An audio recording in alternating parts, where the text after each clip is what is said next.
Mamalengke muna tayo. Nasa Pasay City Public Market ngayon si Giselle Ricaport. RH15, Giselle, good morning.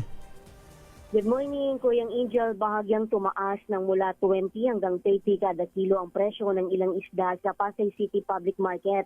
Ang lapu-lapu 380 kada kilo mula 350 kada kilo. Ang salay-salay naman 420 kada kilo mula dating 400.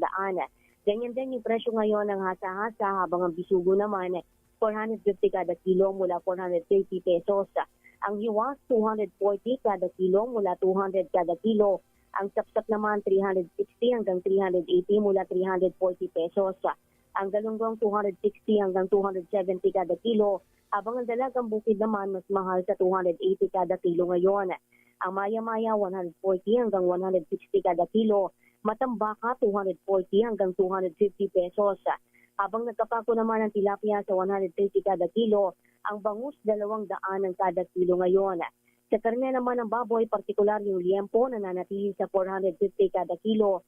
Ang pigi at dasin 370 kada kilo na parehas naman nalagpas pa rin doon sa MSRP na itinatakda ng Agriculture Department.